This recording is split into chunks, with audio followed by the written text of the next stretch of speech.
Before this video actually starts, I just wanted to say that this video isn't about me bashing the Sonic movie or the Mario movie. This isn't a video about me saying that Mario's better than Sonic or Sonic's better than Mario. This is just a video saying, or just showing, what the Sonic movie does better than the Mario movie and what the Mario movie does better than the Sonic movies. This isn't about me saying which is better. I generally love the Mario and Sonic movies equally. I watched all of them on release date and I just love them all. So with that all said, let's just get into the video. When the first Mario movie trailer came out, it was compared to the Sonic movies by many real fast. No pun intended. The main thing that the two franchises have in common movie-wise, however, is that their movies were really successful. In this video, we will be going over things that one of the movies did better than the other. Without further ado, let's get into it. One thing that fell flat during the Mario movie was its story. Lots of people found that following its story was kind of, well, difficult. There wasn't really that much of a story during the Mario movie. However, the Sonic movie, or should I say movies, had a really good story and, in my opinion, I find them very entertaining. Especially the second Sonic movie that had all about the Chaos Emeralds and Knuckles and Tails meeting Sonic for the first time. I feel like that played into the story very well, and it was really cool to actually see Tails and Knuckles on the big screen for the first time. I'm blabbering on about the second Sonic movie already, when I haven't covered the first Sonic movie. I feel like the first Sonic movie story was a little weaker compared to the second Sonic movie, which is not a bad thing at all. It just shows that the second Sonic movie was an improvement from the last one. The first Sonic movie had Sonic on planet Earth and he was hiding from humans, but he was caught and now he has to move to another planet so he can't get captured, but then he loses his rings and he needs to try and get them back. I think that was like, that story was straight to the point, or straight on. It was very easy to watch and understand, and during the time where Sonic was looking for his rings and getting the help he needs, Eggman as Jim Carrey was really fun to watch as well. And instead of seeing Eggman insane straight off the rip, instead of seeing Eggman the way he is in the games, we seen him how he was like before he met Sonic, and I think that was really cool. I like the way Eggman was just a cocky scientist before he seen Sonic that nobody liked, and now like during the Sonic 2, we just see him completely insane, which I like that a lot, and I feel like it played into the story very well.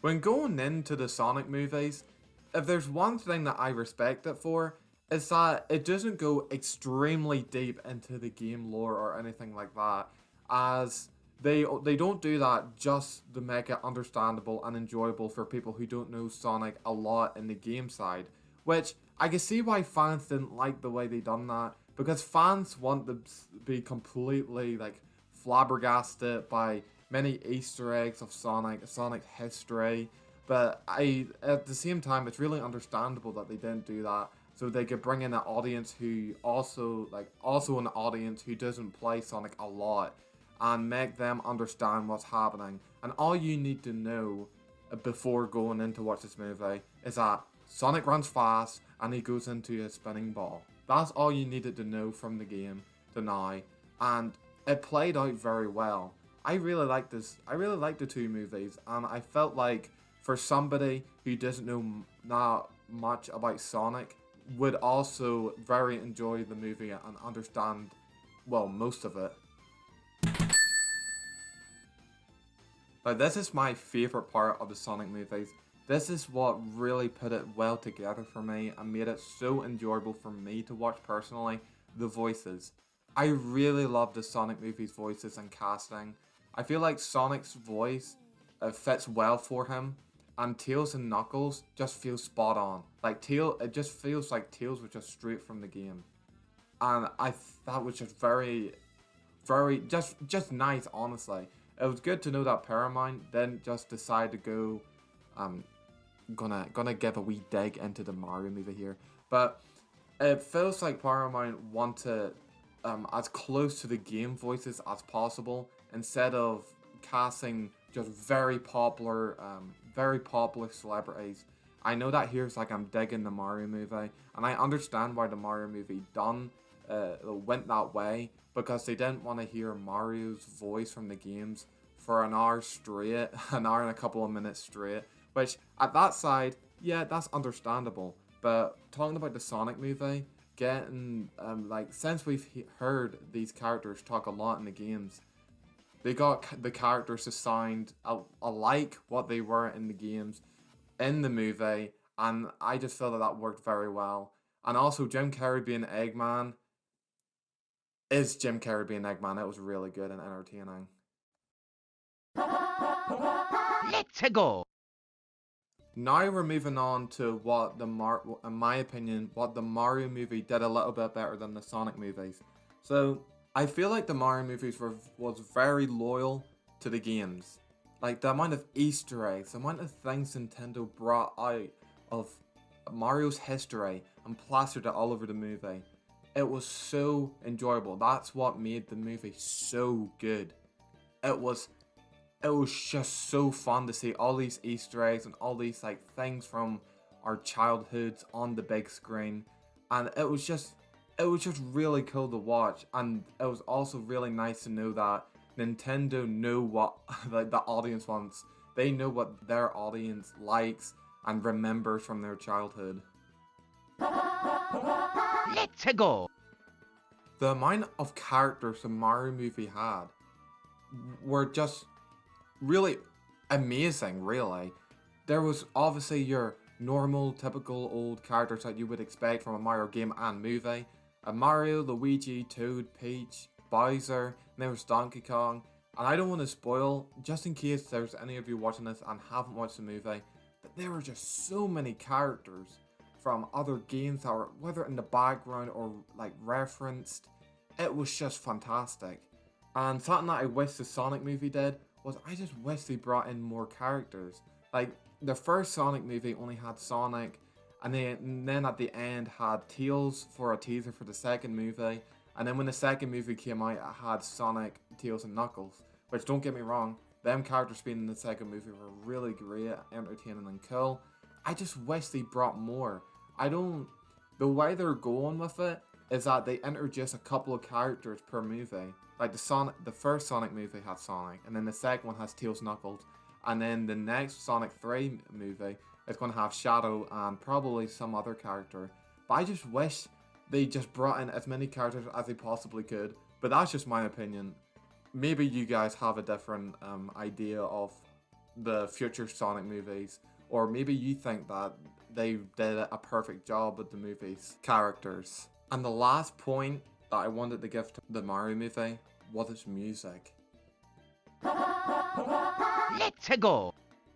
The music was beautiful. Like goosebumps. So good. Like just ripped out of the games, remixed to fit the theme for a cinematic movie, and just like that, it was so good. Now I seen some people clip this interview with one of the people who worked with the Sonic movie, and he was talking about how he wanted to put the Sonic drowning theme in the scene of Sonic saving Knuckles from drowning, and then people trying to clown saying, if you think that wouldn't sit, then how does the Mario movie do it so well? But like I guess they just had a different idea on how that scene was going to play out. They didn't want to put the drowning theme because they thought that it wouldn't sit well. And who knows, maybe it would have sit well if they did what the Mario movie did, which was take the tune and remix it to fit well with the scene in the movie. But with that scene out of the way, I really wish the Sonic movie brought more music from the games and remixed it. I do remember there was like a wee tune they played in the Sonic trailer. I'll play it now for you.